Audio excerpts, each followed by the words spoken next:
하나님께서 해주시는 말씀 구약성경 사사기 21장입니다. 사사기 21장 1절부터 마지막 25절까지의 말씀입니다.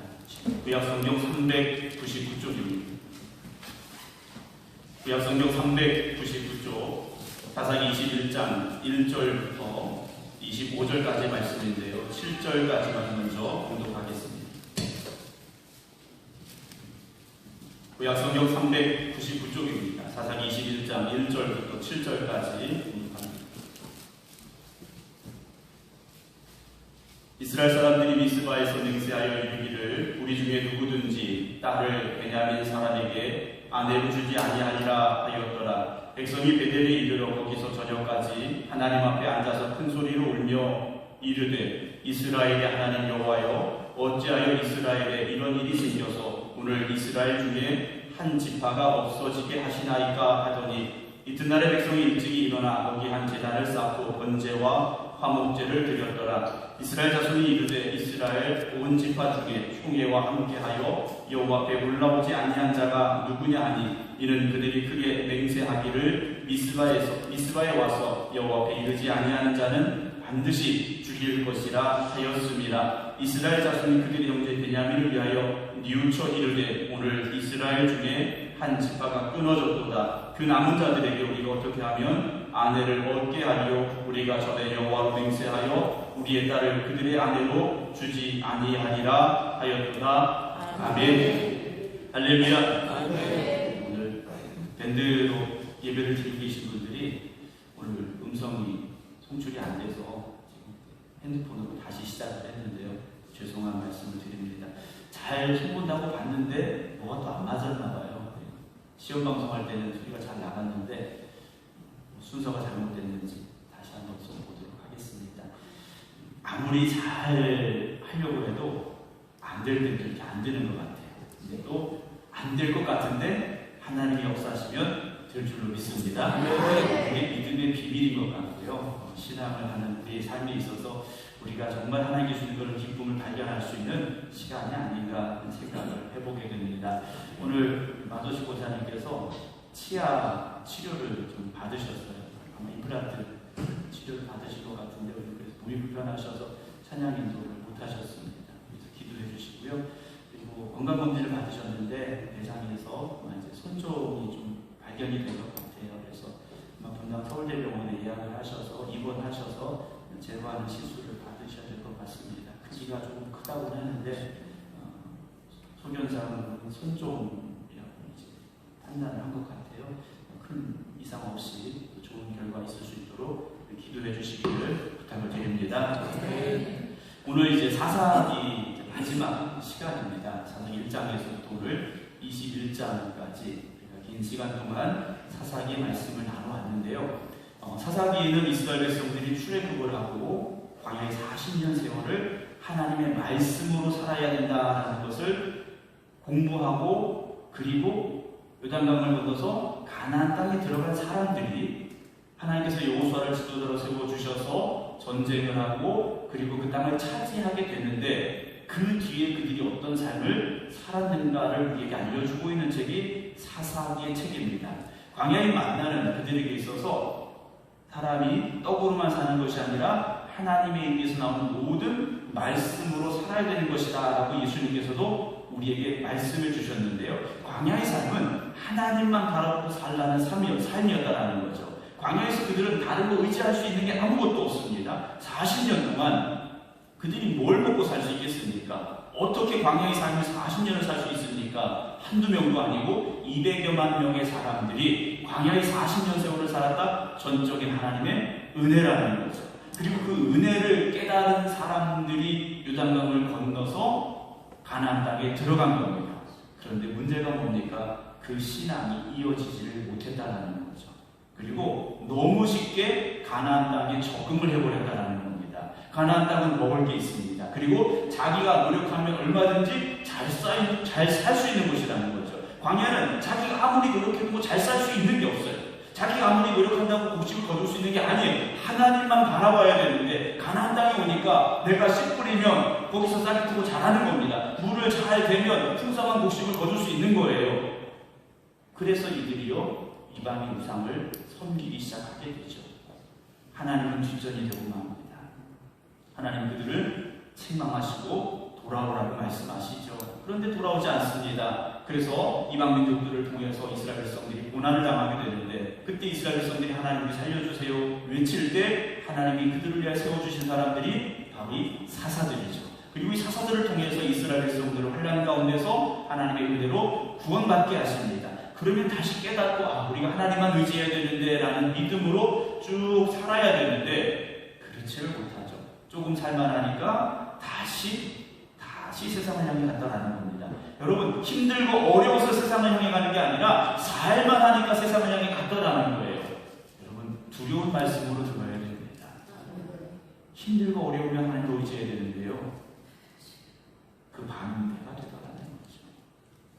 이제 그 사사기의 마지막 말씀인데요, 사사기의 중요한 주제는 뭡니까? 마지막 25절을 먼저 보겠습니다. 25절 말씀, 25절 한번 같이 읽어보겠습니다. 그때 이스라엘에 왕이 없으므로 사람이 각기 자기의 소견에 옳은 대로 행하였다. 사사기의 결론입니다. 왕이 없습니다. 이 왕은 하나님이 왕이신데 그들이 하나님을 왕으로 인정하지도 고백하지도 못했다라는 것이고, 하나님이 주신 그 말씀대로 살지 않았더라는 것이죠. 그래서 어떻게 삽니까? 각기 자기의 소견에 옳은 대로, 자기 생각대로 살아간 겁니다. 여러분, 오늘도 우리는요, 하나님 말씀대로 사느냐 내 생각대로 사느냐 둘 중에 하나입니다. 둘 중에 하나, 다른 게 있는 게 아닙니다. 하나님 말씀 따라 사는지 그리고 내 생각대로 사는지 둘 중에 하나라는 거죠. 우리가 이제 19장에서부터 이스라엘 백성들이 타락한 모습 속에서 개인적인 집안을, 한 집을 위한 제사장이 세워지는 모습도 보았고요, 한 레위인이 첩을 두었는데 그 첩이 동성애를 하는 이들로 인해서 죽임을 당하게 되고, 오히려 이 레위인은 그 죽은 여인의 시체를 12조각을 내서 각 지파에 보냈던 사건까지 말씀을 나눴죠. 그래서 이들이 다 모여서 뭐 하자는 겁니까? 베냐민 족속을 멸하자, 이 결론을 내렸습니다. 20장 8절 지난주에 나눈 말씀에 보게 되면, 모든 사람이 일제히 일어나 우리가 한 사람도 자기 장막으로 돌아가지 말며 한 사람도 자기 집으로 들어가지 말자. 여기 모였는데 이 일이 끝나기까지는 집에 가면 안 된다라는 거예요. 뭐 하려고요? 베냐민 지파를 멸하려고. 베냐민 지파를 몰살시키기 전까지는 집에 가면 안 된다라는 거예요. 그리고 혹시 살아남은 이들이 있다 할지라도 오늘 1절 보게 되면 베냐민 사람에게 아내로 줘서는 안 된다. 자기의 딸을 베냐민 사람에게 줘서는 안 된다라는 거예요. 그 말이 뭡니까? 베냐민 족속에게 자기의 딸을 시집 보내면 아이를 낳고 그 아이가 성장하게 되면 또다시 베냐민 지파가 되니까 그런 일을 아예 차단해 버리자라고 이들이요 뭘 했느냐? 맹세를 했다라는 겁니다. 맹세했다라는 거예요. 우리가 살다 보면요, 맹세를 자주 하는 사람들을 볼 때가 있어요. 그냥 맹세해, 꼭 지킬게, 맹세해, 이런 말을 많이 하시는 분들이 있는데요, 그냥 말을 해도, 맹세하지 않아도 그 사람 말은 믿을만해 라는 사람도 있지만 그 사람 맹세 소용없어 라고 하는 사람도 아마 있을 겁니다. 여러분, 믿음의 사람들의 말은 책임질 수 있어야 되고 책임져야만 됩니다. 우리가 하는 말은 반드시 책임을 져야 돼요. 그런데 말을 했는데 지키지 않는다? 그럼 이건 문제가 있는 거지 않습니까? 거짓말이 되는 거지 않습니까? 하나님은 거짓이 없으신 분이에요. 우리가 세상에 살 때는 적당히 거짓말하고 그냥 뭐 잘 살 수 있겠죠. 그러나 하나님의 자녀가 되었다면 우리 입에서 나오는 말들은 진실해야 되고 그 말의 무게를 우리가 기억해야 됩니다. 반드시 우리가 한 말은요 지키려고 해야 되죠. 그렇게 말하려고 하면 말을 조심할 수밖에 없어요. 그 말에 내가 책임을 져야 되기 때문에. 그래서 믿음의 사람들은요 이상한 농담 할 수가 없는 겁니다. 말이 항상 진실될 수밖에 없어요. 저희 식구들이 저를 별로 안 좋아해요. 재미가 없다고 안 좋아합니다. 재미가 없다고 안 좋아하는데 저는 오히려 감사해요. 아빠가 하는 말은 진짜라는 거지 않습니까? 농담을 잘 안 합니다. 제가 농담을 잘 할 줄도 모르고 농담을 잘 안 해요. 말씀을 하시지 말라는 얘기는 아닙니다. 그러나 우리가 맹세해 라는 말을 하지 않아도 그 사람 말은 정말 믿을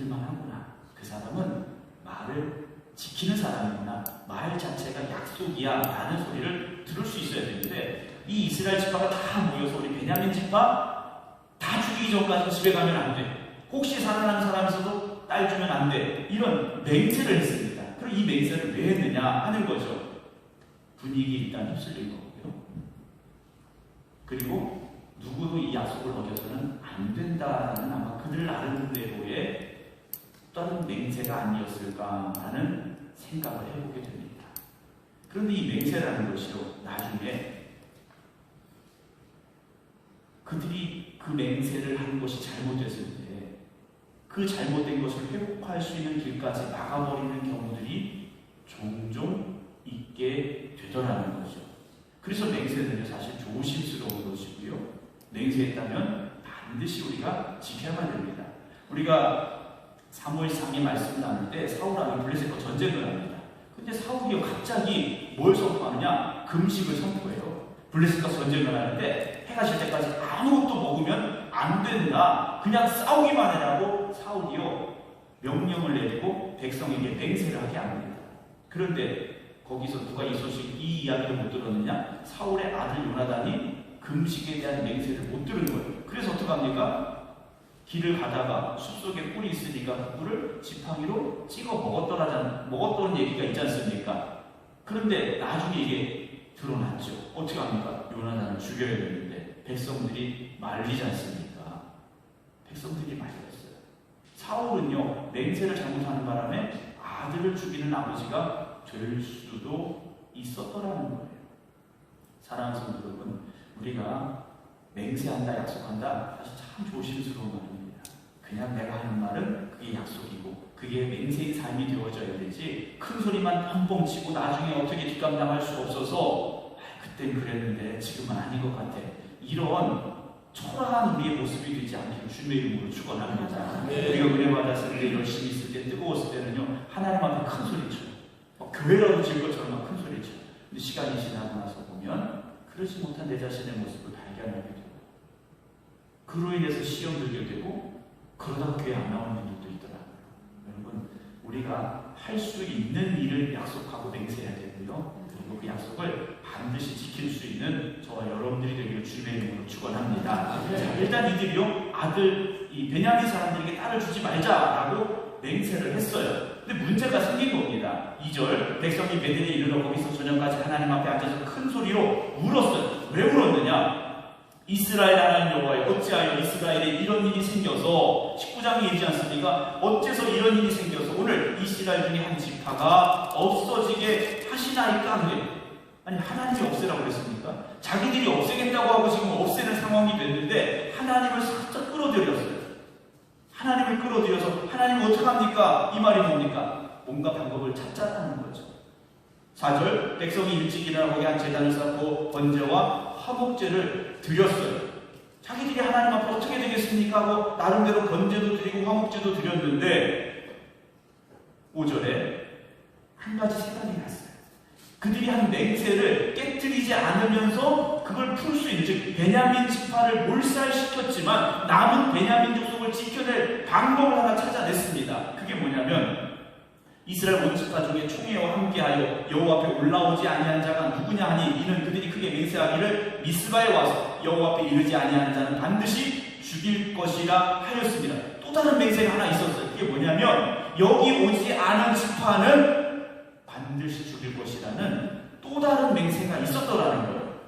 이들이 말합니다. 이스라엘 자손이 그들의 형제 베냐민을 이웃쳐 이르되 오늘 이스라엘 지파 중에 한 지파가 끊어졌도다. 그 남은 자들에게 우리가 어떻게 하면 아내를 얻게 하리요 그래요. 20장 47절에 보면 베냐민 지파 몇 명이 도망쳤습니까? 600명이 도망쳤어요. 남자 600명이 도망을 쳤고 나머지는 다 죽은 겁니다. 그러면 이 남아있는 600명에게 아내를 줘야 되는데 어떻게 하면 아내를 구해줄 수 있을까? 우리는 하나님 앞에 맹세한 게 그들에게 아내를 주면 안 된다, 딸을 아내로 주면 안 된다라고 맹세를 했는데, 그래서 우리 그 맹세 때문에 줄 수가 없는데 어떻게 해야 되느냐? 또 다른 꾀를 하나 낸 겁니다. 여러분, 여기까지 왔으면 하나님 정말 잘못했습니다. 그 맹세 하나님 무효로 해주세요. 하나님 우리가 갈 길을 밝히 보여주세요 라고 하나님 앞에 엎드렸어야 되는데 자기들끼리 머리를 써서 꾀를 내고 방법을 찾아내고 있다는 거예요. 여러분, 앞길이 막혔을 때는 내 생각과 내 꾀가 필요한 게 아니라는 거죠. 하나님 앞에 엎드리는 시간이 되어져야 됩니다. 갈 길이 막혔는데 왜 우리가 더 그 갈 길을 찾아내려고 내 생각대로 내 방법대로 밀어붙이려고 합니까? 하나님 앞에 엎드리시기 바랍니다. 하나님이 주신 방법으로 하나님이 이끄시는 길로 가야 되는데 이들은요 또 다른 맹세 때문에 또 다른 꾀를 하나 지금 만들어냅니다. 여기 오지 않은 사람은 우리가 멸하자고 했지. 야, 그게 있었네? 그럼 어떻게 할까? 찾아냅니다. 8절 이스라엘 지파 중 미스바에 올라와서 여호와께 이르지 아니한 자가 누구냐 하고 본즉 야베스 길르앗에서는 한 사람도 진영에 이르러 총회에 참여하지 아니하였으니 방법이 딱 생각난 거예요. 야, 길르앗 이 야베스 길르앗에서 한 명도 안 왔으니까 그 사람들을 죽이고 거기 있는 딸들을 데려다가 베냐민 족속에게 주면 되겠다 생각을 해요. 또 다른 민족은 이 지파 하나를 없애겠다는 거죠. 여러분, 맹세를 지키겠다고 지금 사람을 얼마나 죽이고 있습니까? 이게 하나님이 기뻐하시는 일이겠습니까? 9절입니다. 백성을 계수할 때 야베스 길르앗 주민이 하나도 거기 없음을 보았습니다. 10절 회중이 큰 용사 12,000명을 그리로 보내며 그들에게 명령하여 이르되 가서 야베스 길르앗 주민과 부녀와 어린아이를 칼날로 쳐라. 베냐민 지파 600명에게 줄 여인들을 구하기 위해서 이 야베스 길르앗 주민 부녀와 어린아이까지 다 칼로 철화하고 12,000명을 보내게 됐더라는 거죠. 여러분, 이게 하나님의 뜻입니까? 하나님이 기뻐하시는 일입니까? 그들은 맹세를 지키겠다고 살인을 지금 거듭하고 있다는 거죠. 여러분, 오늘 우리에게 필요한 것은 맹세를 지켜내겠다라는 우리의 어떤 인간적인 방법이 아니라 하나님이 어떤 분이신가를 다시 깨닫는 시간이 필요하죠. 하나님 어떤 분이십니까? 사랑의 하나님이세요. 물론 죄 앞에서는 벌하시고 징계하시지만 하나님은 그것조차도 예수 그리스도 십자가로 사하시고 용서하시고 품에 안아주신 분이라는 거죠. 오늘 우리에게 필요한 것은 율법이 아니라 사랑입니다. 교회가 율법을 내세우기 시작하면 문제가 생깁니다. 회의를 하다 보면 그런 분들이, 저는 그런 분을 제가 목회하는 교회나 이런 데서는 본 적이 없는데 없어도 될 연회에 가면 법이요 하시는 분들이 있어요. 법이요 하시는 분들이 있습니다. 물론 최소한의 기준을 세우고 회의를 이끌어가고 진행하기 위해서 어떤 치리를 위해서 법이 필요합니다. 그래서 그 법은 사실 지켜지는 게 맞아요. 그런데 그럼에도 불구하고 법을 초월하는 것이 필요할 때가 있다는 거죠. 여러분, 교회 안에서는요 법이 중요한 게 아닙니다. 어떤 교회는 보면 내규가 있어요. 내규가 있는데 상당히 복잡하고 까다로운 내규가 있더라고요. 왜 이렇게 내규가 있습니까? 그랬더니 교회에서 문제가 생기면 내규가 있어야, 교회법이 있어야 해결이 되니까 내규가 필요하대요. 저는 우리 생각교회 그런 내규가 앞으로도 지금까지 없었습니다만 혹시 제가 모르는 게 있나요? 제가 본 적은 없는데 앞으로도 그런 내규나 법이 세워지지 않기를 소망합니다. 교회는 사랑이 있어야 됩니다. 물론 질서가 있어야 되죠. 말씀에 근거한 질서가 있어야 됩니다. 무조건적인 사랑을 말씀드리는 건 아니에요. 말씀에 질서가 분명히 있어야 되지만 사랑으로 융합할 수 있어야 되고 사랑으로 이끌어갈 수 있어야 됩니다. 교회는 사랑이 없으면 아무것도 아닙니다. 바울이 말했지 않습니까? 사랑이 없으면 아무것도 아니라는 겁니다. 근데 사랑은 없는데 다른 것 가지고 교회가 세워지느냐? 그럴 수 없지 않습니까? 교회가 어떤 세상의 조직입니까? 아니지 않습니까? 교회는 하나님의 사랑으로 예수 그리스도의 십자가의 보혈로 세워진 곳이 교회라는 것을 잊지 않기를 주님의 이름으로 축원합니다. 어쨌든 상황이 이렇게 돼서 이들이 12,000명이 갔습니다. 11절 너희가 행할 일은 모든 남자 및 남자와 잔 여자를 진멸하여 바칠 것이다 그랬어요. 그러니까 남자는 다 죽이고 남자와 동침했던 여자, 아녀자들도 다 죽이라고 그랬어요. 왜냐? 임신했을지 모르니까. 임신했는데 거기서 아들이 태어나면 안 되니까 다 죽이라고 그런 거예요. 진멸이라고 했습니다. 진멸하기 뭐라고요? 바쳐라 그랬어요. 누구한테 바치라는 겁니까? 이걸 누구한테 바치라는 이야기겠습니까? 12절 그들이 야베스 길라 주민 중에서 젊은 처녀 400명을 얻었어요. 그렇게 야베스 길라 사람 죽이고 사로잡아온 젊은 처녀가 400명이 있어요. 400명을 데려왔습니다. 13절 오늘 중에 림몬바에 있는 베냐민 자손에게 사람을 보내어 평화를 공포하게 하였더니 그때 베냐민이 돌아온지라 숨어있던 이 베냐민 사람 600명이 돌아옵니다. 이에 이스라엘 사람이 야베스 길라 여자들 중에서 살려둔 여자들을 그들에게 주었으나 아직도 뭐합니까? 부족해요. 남자는 600명인데 데려온 여자는 400명인 겁니다. 200명이 모자란 거예요. 15절 백성들이 베냐민을 위하여 뉘우쳤으니 이는 여호와께서 이스라엘 지파들 중에 한 지파가 빠지게 하셨음이었더라. 사실 하나님께서 멸하라 하신 게 아니지 않습니까? 물론 올라가 싸워라라는 말씀을 하시긴 하셨습니다만 그들을 완전히 멸하라는 말씀이 아니었지 않습니까? 그리고 그들에게 필요한 건 뉘우치고 깨닫고 회개함이 필요했던 것이지 사람을 죽이는 게 필요했던 것이 아니라는 겁니다. 깨닫게 하고 그리고 뉘우치고 회개하여 돌아와야 된다는 거죠. 그래서 교회 안에서도 물론 훈계가 있어야 됩니다. 분명히 훈계가 있어야 돼요. 그러나 그 훈계는요, 깨닫고 뉘우치고 돌아오게 하기 위한 훈계가 되어야 되지 교회 밖으로 내모는 훈계가 되어서는 안 된다는 거죠. 자, 말씀을 다시 더 보겠습니다. 16절입니다. 회중의 장로들이 이르되 베냐민의 여인이 다 멸절되었으니 이제 그 남은 자들에게 어떻게 하여야 아내를 얻게 할까 고민이 된 거예요. 자기의 딸들은 못 주니까 200명에게 아내를 구해줘야 되는데 어떻게 할까 고민합니다. 17절 또 이르되 베냐민 중 도망하여 살아남은 자에게 마땅히 기업이 있어야 하느니 그리하면 이스라엘 중에 한 지파가 사라짐이 없으리라. 그러나 우리가 우리의 딸을 그들의 아내로 주지 못하리니 이는 이스라엘 자손이 맹세하여 이르기를 딸을 베냐민에게 아내로 주는 자는 저주를 받으리라 하였습니다. 이들이요 딸을 못 주는 이유가 뭡니까? 저주받을까 봐 못 주는 거예요. 그들이 맹세를 하면서 베냐민에게 딸을 아내로 주는 저주를 받으리라 이렇게 해버린 거예요. 그러니까 딸을 아내로 주고 싶어도 우린 못 준다. 저주를 받는다. 이들이 이렇게 말하고 있는 겁니다. 그럼 어떻게 해야 되느냐? 또 다른 꾀를 하나 만들어냅니다. 19절 또 이르되 보라 베델 북쪽 르모나 남쪽 베델에서 세겜으로 올라가는 큰 길 동쪽 실로에 실로가 등장을 합니다. 실로는 어떤 곳입니까? 사사기가 끝나면서 누가 등장을 합니까? 사무엘서가 이어지는데 사무엘이 등장을 하죠. 그때 사무엘의 어머니 한나가 아이가 없어서 어디로 갔습니까? 실로에 갔죠. 거기 엘리 제사장이 있었고 하나님의 법궤가 거기 있었던 곳이에요. 그러니까 그 실로에서 매년 여호와의 명절이 있구나. 명절이 되면 여호와의 명절이죠. 6월절, 7절, 초막절 이때가 되면 백성들이 하나님의 법궤 있는 곳에 모여서 잔치를 하게 되는 겁니다. 축제를 하게 됐던 건데 20절 베냐민 자손에게 명령하여 이르되 가서 포도원에 숨어서 가만히 보다가 실로의 여자들이 춤을 추러 나오거든. 축제를 하니까 아마 음악이 있고 춤이 있었던 것 같아요. 거기 여인들이 춤을 추러 나오는데 너희는 포도원에서 나와서 숨어있다 나와서 실로의 딸들 중에서 각각 하나를 붙들어가지고 자기 아내로 삼아 베냐민 땅으로 돌아가라. 이제 뭐하라고 합니까? 납치하라고 해요.